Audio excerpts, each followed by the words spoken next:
pulmonares se determinan mediante la espirometría, pero también podemos estimarlo mediante la pletismografía, ¿ya? No solamente la espirometría es la única, la pletismografía también. Acuérdense que la pletismografía, a diferencia de la espirometría, mide también volumen residual. La espirometría no puede hacerlo, ¿no? También hay una forma de medir también volúmenes pulmonares a través de lavado con oxígeno puro, lavado de nitrógeno con oxígeno puro, ¿no? Es algo así cuando les expliqué en la clase que uno inhala oxígeno puro, luego cuando exhala se van midiendo las concentraciones de volumen, de nitrógeno, pero bueno, eso es manera de mencionarlo básicamente, pero principalmente la espirometría, ¿no? Luego la pletismografía. Entonces, ¿qué volumen medimos? Son 4 los volúmenes que ya ustedes conocen. Siguiente, ¿no? Entonces vamos a tener volumen corriente o volumen tidal. Ya ustedes saben que en una persona normal es de 500 mililitros y ese volumen que entra, que ingresa a los pulmones en cada respiración normal en reposo, ¿no? Obviamente es una respiración normal en reposo, no es una respiración forzada, ¿no? ¿Ya? Entonces decimos que es el volumen que se alcanza el equilibrio de presiones entre el alveolo y el exterior cuando se termina la gradiente de presiones. ¿Qué quiere decir esto? Que si yo inspiro 500, debo botar exactamente lo mismo 500 para alcanzar el equilibrio entre la presión de los alveolos con el exterior. ¿Cuánto es la presión de los alveolos? ¿Cuánto dijimos que era? 0 centímetros de agua o 760 milímetros, ¿no? Porque no hay flujo, no hay grandes, ¿no? Entonces, lo que yo inspire debe ser exactamente lo que yo bote. Imagínense que si yo inspiro 500 y boto 100, me voy a hinchar. Entonces tiene que ser lo mismo. Siguiente. Ya ahí, por ejemplo, tenemos, miren, una gráfica de lo que vendría a ser el volumen tidal o volumen corriente, ¿no? La parte inspiratoria y la parte expiratoria, ¿no es cierto? ¿Ok? Entonces, pero miren, de estos 500, 150 quedan en las vías aéreas. Es una de las preguntas fáciles que ha venido, ¿no? En el espacio muerto, en las vías de conducción quedan 150, ¿ya? Y 350 van a la zona de intercambio, ¿ya? Que se supone que esos 350 tienen que hacer intercambio gaseoso. Una cosa es que vaya a la zona de intercambio y otra cosa es que hagan intercambio. No sé si me dejo entender. ¿Ya? Pero se supone que de esos 350 que van a la zona de intercambio, estas tienen que hacer intercambio precisamente. ¿Qué pasaría que si de esos 350, 300 hacen intercambio? ¿Cuánto sería el espacio muerto fisiológico? 200. ¿Quién dijo 200? ¿Pato? 200, claro, 200. Bueno, entonces ese concepto tiene que quedar claro y ustedes tienen que complementarlo con sus libros de Galton, por decirlo de alguna forma, ¿no? Siguiente, por favor. Y ahora lo otro es el volumen de reserva inspiratoria, ya ustedes conocen, ¿no? Es el volumen adicional al volumen corriente que yo meto a mis pulmones, ¿no? Tras una inspiración normal, ¿no? O sea, tras una inspiración normal, el volumen de aire adicional que yo meto, ese se le llama volumen de reserva inspiratoria, ¿ya? El siguiente, por favor. Ojo, cuando yo hablo de volumen de reserva inspiratoria, ya intervienen los músculos accesorios, ¿cierto? No es suficiente el diafragma, ¿ya? Entonces, se dice que puede llegar hasta 3 litros, ¿no? El volumen de reserva inspiratoria, como están viendo ahí, ¿no? Hasta 3 litros. Suponiendo que 500 es el volumen tidal, pero el volumen de reserva inspiratoria ya puede llegar a 3000, ¿ya? Entonces eso es importante. Miren que acá tenemos un volumen de reserva expiratoria en 1000 y un volumen residual de 1500, ¿no? Entonces eso puede ser variable. Ahí vemos también algunas capacidades, ¿no? Como la capacidad vital y la capacidad pulmonar total, ¿no? ¿Ya? Entonces, y falta ahí inclusive, hay una capacidad que falta. A ver, ¿cuál es la capacidad que falta, chicos?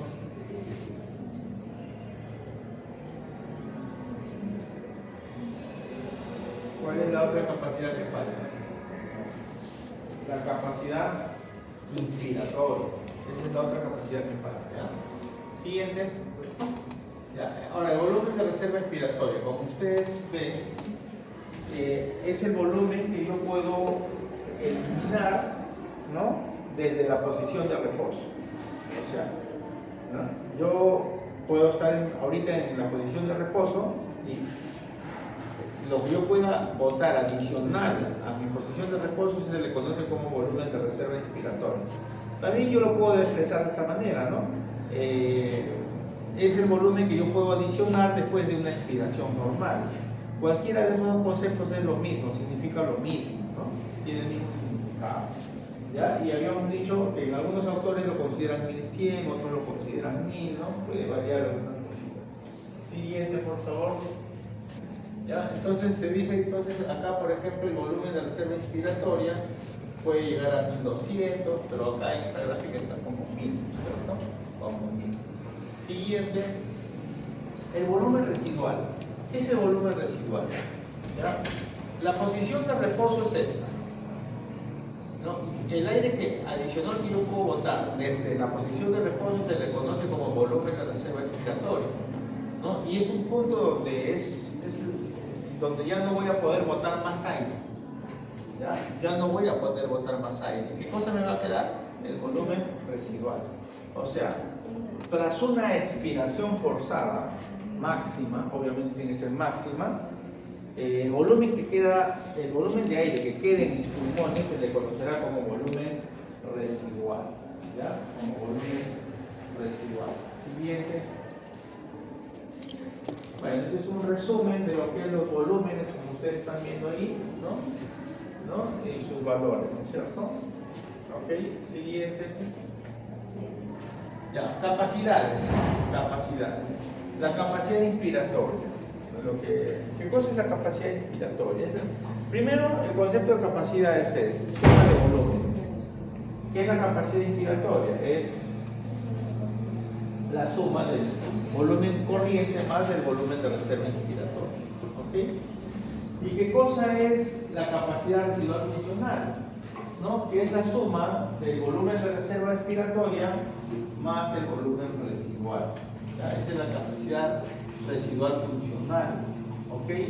La capacidad vital es todo el volumen que pueda tener nuestros pulmones menos el volumen residual, o si ustedes lo quieren llamar de otra manera, es el volumen corriente más volumen de reserva inspiratoria más volumen de reserva expiratoria, y eso suma 4700, ¿no?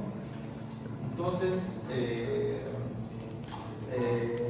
es el volumen total que se puede expirar luego de una inspiración máxima. Ese es otro concepto. O sea, yo hago una inspiración máxima y todo el volumen que yo pueda expirar, ¿no? Vamos a suponer que lo que yo expire después de una inspiración máxima lo meto en una bolsa y esa bolsa se infla. Todo ese volumen que yo he expirado se le conoce como capacidad vital. En espirometría, por ejemplo, cuando es forzado, ya lleva el nombre de capacidad vital forzada. ¿Ya? Entonces, en este caso es capacidad vital. ¿Ok?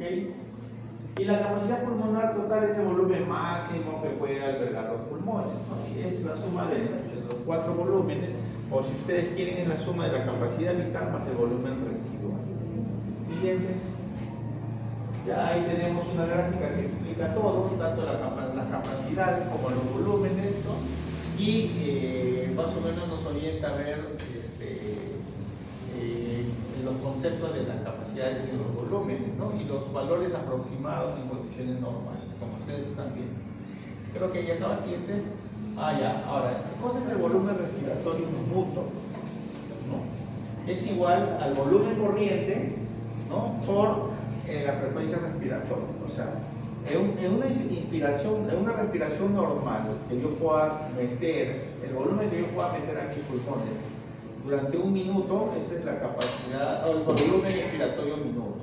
Y está matemáticamente dada por el volumen corriente, que es 500, ¿no?, que yo meto en cada respiración, por la frecuencia respiratoria, que es 12. Y en un minuto tendré 6 litros básicamente como volumen respiratorio minuto. ¿Ya? Ahora, los máximos valores que yo puedo meter es hasta 200 litros, ¿no? En realidad, si yo metiera 200 litros, es decir, haciendo esto, voy a alcanzar solamente por poco tiempo, ¿no? Y lo mínimo que yo puedo meter es, en un minuto es 1,5 litros, o sea, es la cuarta parte, ¿no? Pero se puede vivir por muy breve tiempo. O sea, entre 1,5 litros y 200 litros es lo que digamos, los extremos de volumen respiratorio minuto que puede el organismo soportar. Siguiente. Ok, chicos. Muchas gracias. Siguiente, por favor, la siguiente lámina. La siguiente clase. Ya, esta clase lo hemos adelantado inclusive en la práctica. Creo que ha quedado claro.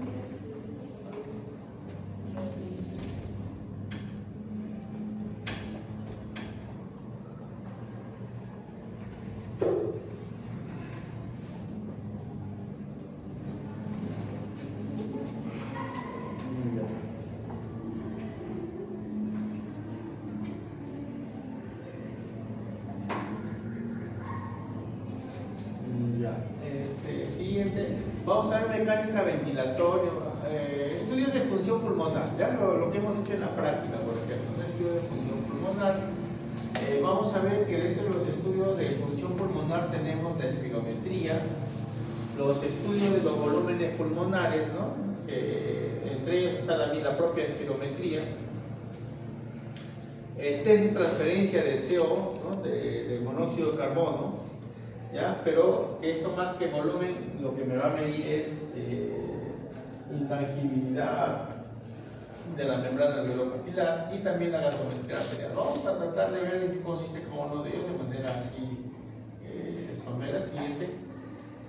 Espirometría. A ver.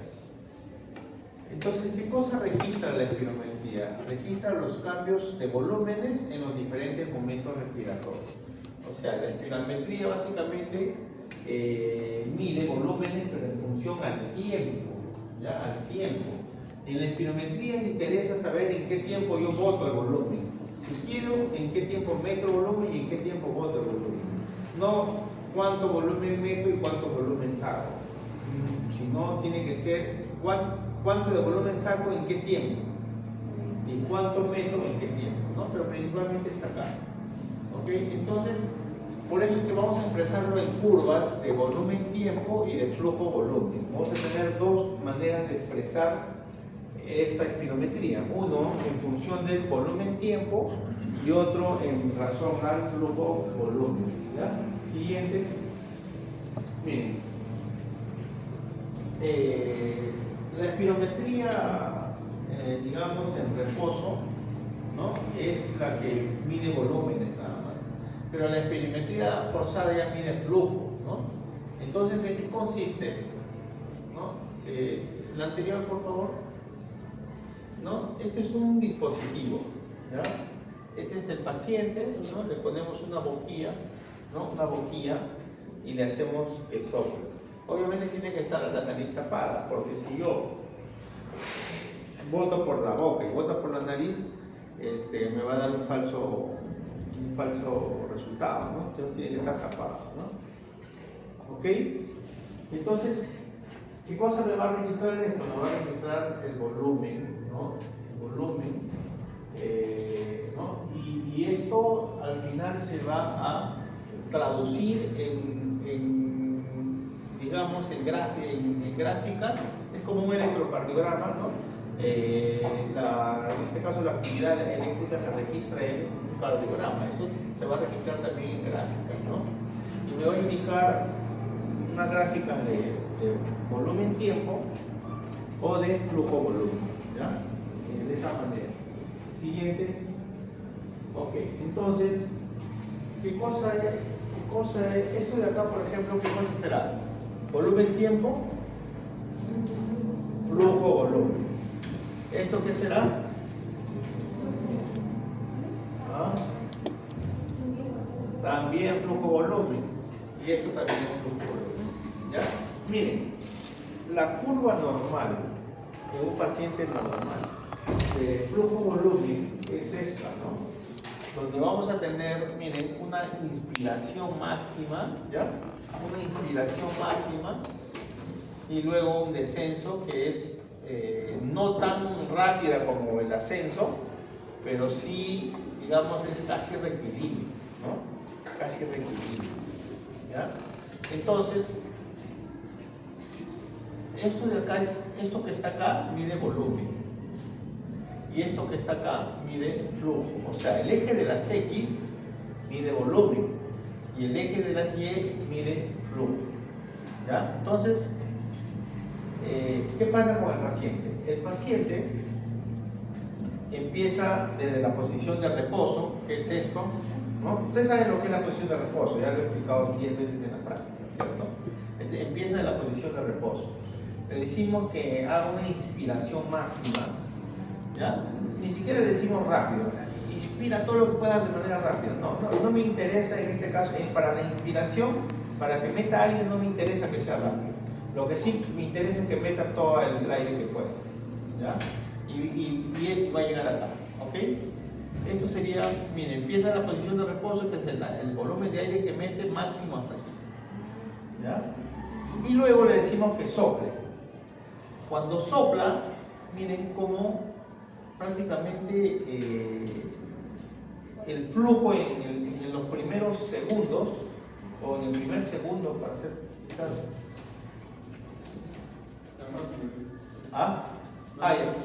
Ya, o sea, el flujo en el primer segundo es prácticamente máximo, ¿no? ¿Por qué? Porque lo que nosotros hemos metido al aire en nuestros pulmones, lo primero que sale son las vías de conducción gruesas, ¿no? La tráquea, los bronquios, por eso es rápido. Y donde demora más va a ser siempre en las vías de conducción pequeñas, ¿no? O sea, los bronquiolos, por ejemplo. Por eso es que las vías de conducción gruesas, como los bronquios, la tráquea, tienen cartílagos que no cierran, ¿no? Por eso es que salen rápido. En cambio, los bronquiolos no tienen cartílago, ellos pueden cerrarse, ¿no? En ciertas enfermedades como el asma, como el EPOC, por ejemplo, ¿no? Ya, entonces vamos a tener, miren cómo es que el aire sale rapidito, ¿no? El aire sale rapidito, ¿ya? Y luego llega a un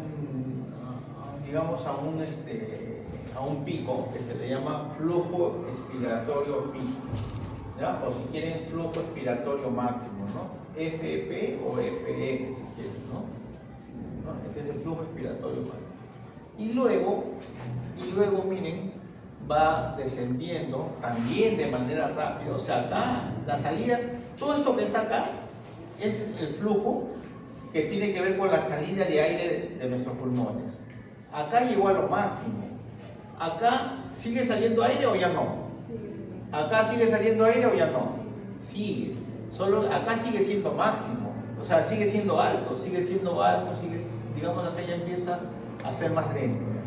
A ser más lento, hasta que bote todo el aire. O sea, empieza acá y termina acá. ¿Qué quiere decir eso? Que se supone que todo lo que yo meta es todo lo que yo debo sacar. ¿Entienden? Bien. Todo lo que entró es todo lo que salió. Si es que no saliera todo, llegaría acá, pues, ¿no es cierto? ¿Ya? Porque esto que está acá, ¿qué cosa es?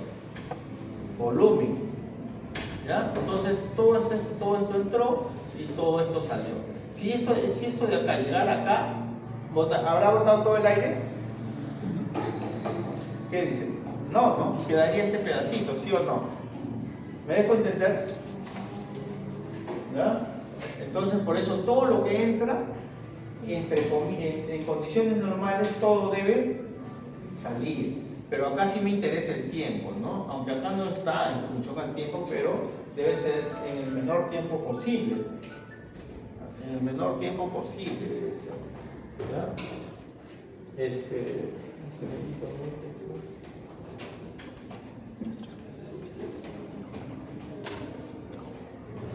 Ya. Y lo otro es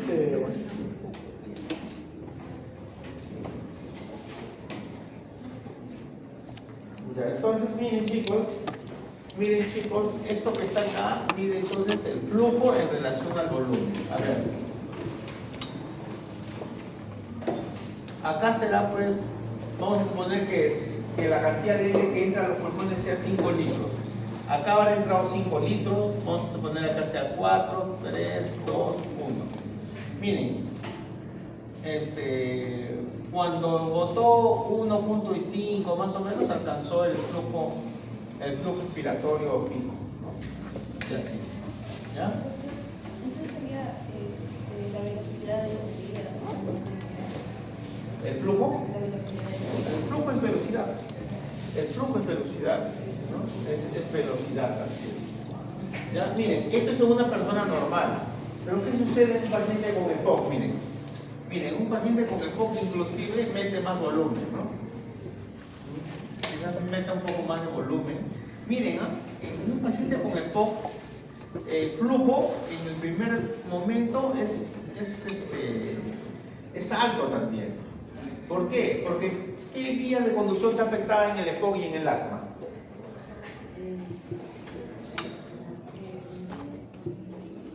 La tráquea, los bronquios, los bronquiolos. Entonces, ¿qué cosa dijimos que era la primera salida? Que era la tráquea, los grandes, ¿no? Por eso es que en ellos no está afectado la salida. El flujo sigue siendo fuerte. Pero ¿dónde se afecta? Cuando llega a las vías más pequeñas. Y miren qué cosa se forma. Forma una concavidad. ¿Ya? Una concavidad. Y esta concavidad, ¿qué cosa es? Es la forma de una pancita.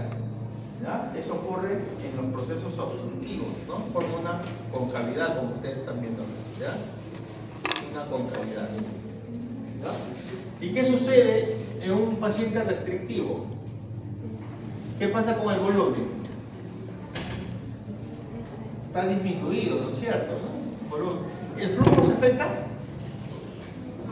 No se afecta el flujo. Igual es como un normal, pero en miniatura. ¿Ya? Luego veremos cómo es un patrón mixto inclusive. Siguiente, por favor. ¿Ya? Entonces, bueno, eso solamente es el objetivo nada más porque va a haber una clase exclusiva de espirometría. ¿Ya? Va a haber una clase exclusiva de espirometría. Bueno, tenemos también estudios de volúmenes pulmonares, uno es por dilución de gases, en este caso el tema del lavado de nitrógeno, y tenemos otra técnica que es la pletismografía, ¿no? Que lo vamos a ver. Siguiente. La técnica de dilución de gases puede utilizar, por ejemplo, el helio, ¿no? ¿Ya? Acá también se basa en la ley de Boyle, ¿no? Pero vamos a centrarnos en lo que es la técnica de pletismografía. ¿En qué consiste esto? Miren chicos, primero, ¿qué cosa es la ley de Boyle? Que la presión y el volumen es constante. ¿Ya? Entonces, ¿qué quiere decir eso? Si nosotros tenemos, por ejemplo, ustedes han entrado en la época antigua, cuando no habían los celulares, mucha gente no tenía el lujo de... ¿Sí? Doctor, disculpe, con mi compañero tenemos clase de micro ahorita. ¿Ahorita? Sí, ahorita a las 11:15. ¿Cuántas clases van a faltar? Sí, es cierto. Ya, vayan chicos, vayan, vamos a dejarnos tocando, ¿ya? Vamos a dejarnos tocando.